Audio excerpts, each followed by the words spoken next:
Hey, what is going on, guys, and welcome back to TCG Madness. And in today's video, we are taking a look at Fantasy Flight's newest card game. We are opening up a booster box of Star Wars Unlimited.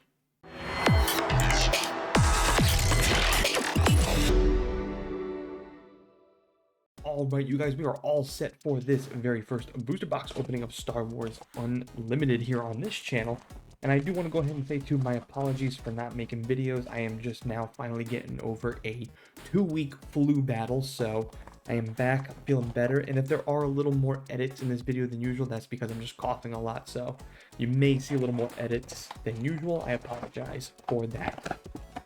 So this is Fantasy Flight's newest card game, and it's Star Wars Unlimited. Now, Fantasy Flight Games does not have a very good track record with card games, so I'm hoping that this one is finally the one that sticks around and actually gets the support, because there are a lot of good Star Wars fans out there that we would love a good Star Wars game. So hopefully this one's it.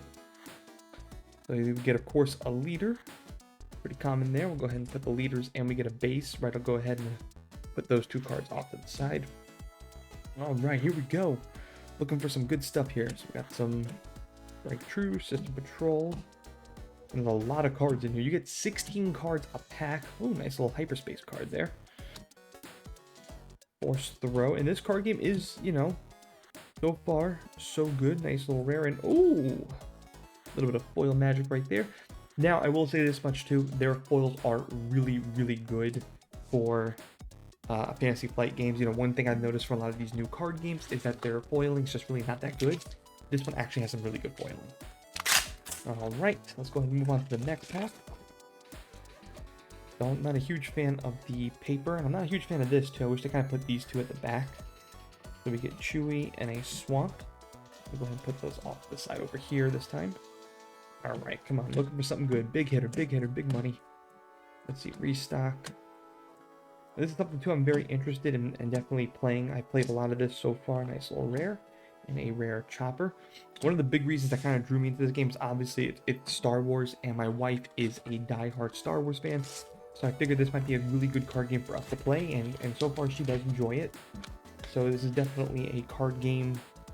You know, if you have, you know, maybe you have somebody special in your life and they're a die-hard Star Wars fan, they will definitely gravitate to this game. It's a lot of fun.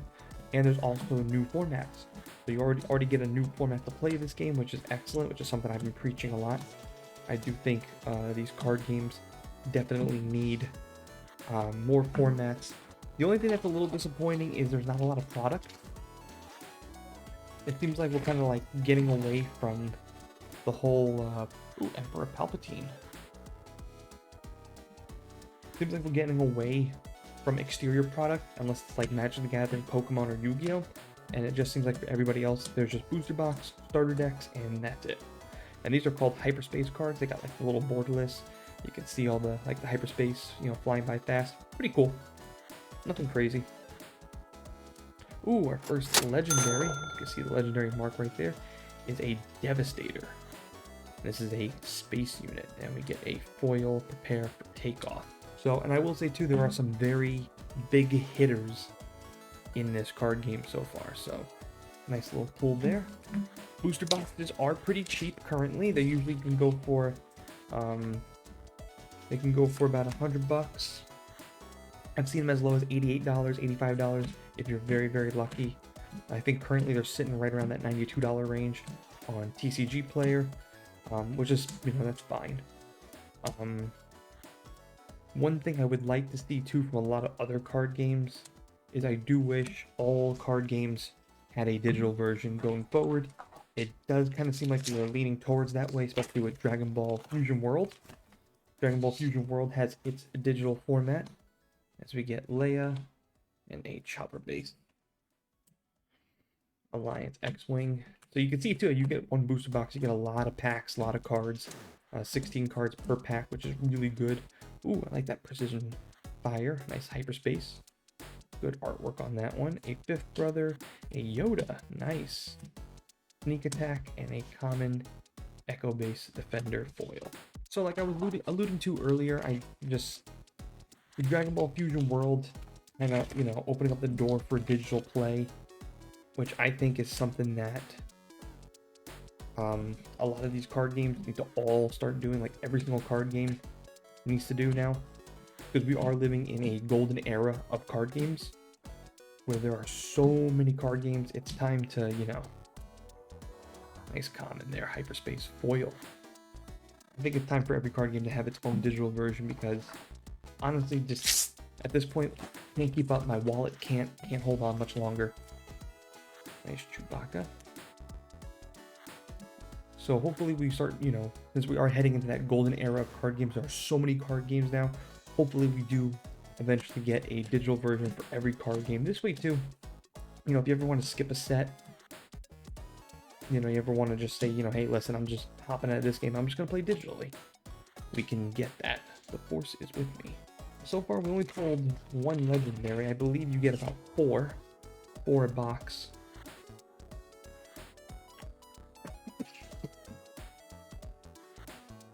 So the pull rates for this game, there are cards called showcase cards, which seem to be one in every 12 booster boxes. There's 6 booster boxes to a set. Oop, another legendary. Black one. Nice, another space unit. A common rogue operative. Like I said, the pull rates, not the best, not the worst. They're pretty good. I think they're pretty fair for the most part. Of course, we're only in our first set. The showcase cards, though, they are gorgeous. They are beautifully done. They're all alternative arts. And let me tell you, they pack a punch as far as value goes. And that's pretty much the essence of a great card game, is that high value. But as you guys can see, you get a lot of, ooh, Jeddah City. You get a lot of cards. So you can pretty much pick yourself up a couple of booster boxes, pick up one of the starter deck pack, and at that point, man, you can have yourself a nice sealed game. You know, pick up 2 booster boxes, you and a buddy can play sealed draft boosters. A lot of fun. You can make some fun decks. That's another thing too, the deck building in this game is a lot of fun. That's one thing they definitely did. They definitely did a very good job giving you a lot of variety. So the decks that you can build are pretty cool, and they're very unique. So there really is, of course, there's a meta to every card game. This one though has a really good, diverse way of deck building, which is a lot of fun. Of course, you're gonna have your cards that are just outstanding. Like there's a Vader in here. It's like going for like 70 bucks, and we'll see if we can maybe pull one, but one of the most powerful cards. That was 2 legendaries on the right side. Now working on the left side, and we got a nice hyperspace and an echo base. So pretty much you get 14 cards that are commons, uncommons, rares, and maybe a legendary. And then of course you get your 2 a leader and a base, which is pretty good. Again, that's what I'm saying, makes it really good for sealed booster drafts. That's a very fun game to play. Just pick up a booster box, pick a leader, pick a base, and build based on the contents of your booster box. It's a lot of fun. I definitely like they did that. Let's see what we get here. Just a common foil. I want you guys to comment down below if you guys are big Star Wars fans. I know it seems like the Star Wars community was pretty upset that Star Wars Destiny disappeared. I was a big fan of Star Wars Destiny. Fantasy Flight Games does not have a good track record with their card games at all. So like I said, I'm really hoping that this one they finally give the support. That's the problem. They make good games and then they just don't support it. So hopefully this one is finally the one that changes it. Not a fan of this freaking paper too, by the way. You guys hear how this is ripping? I hate paper. I hate paper packs.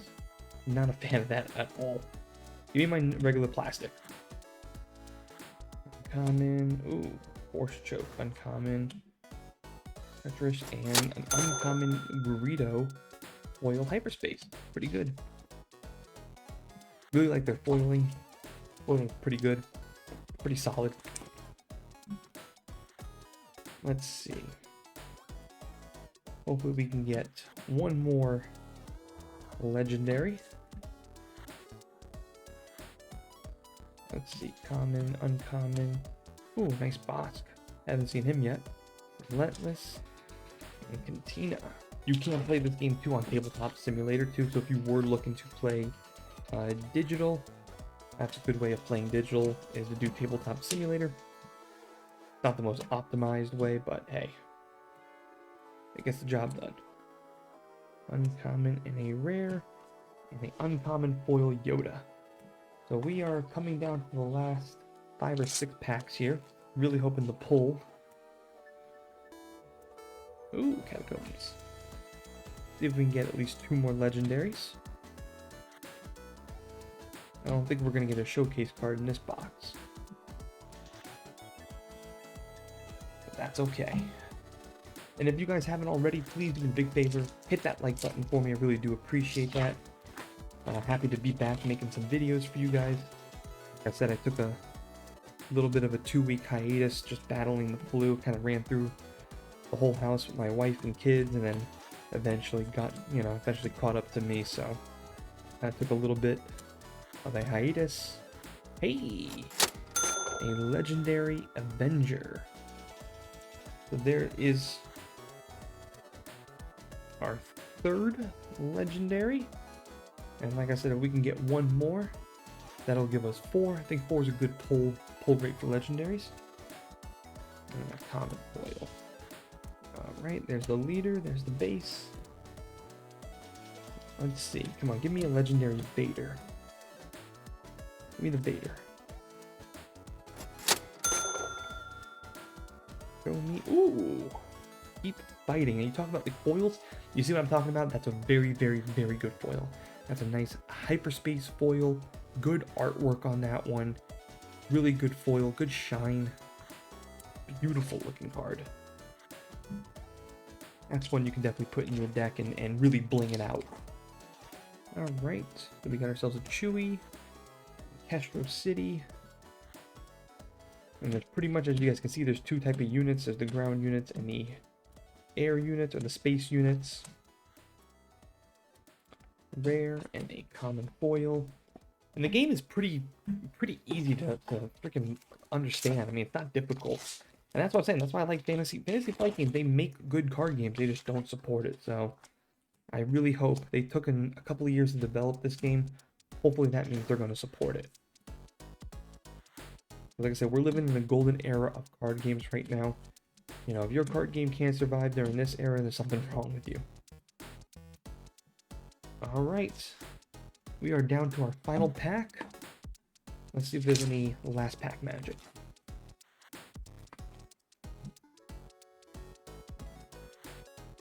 So no showcase. And let's see if we get last legendary. Ooh, what do we get here? Tarkin Town and a rare bombing run and a common foil Vanquish. Well, that is going to do it for this video. Here were the highlight pulls. We got 3 legendaries, all space units, by the way.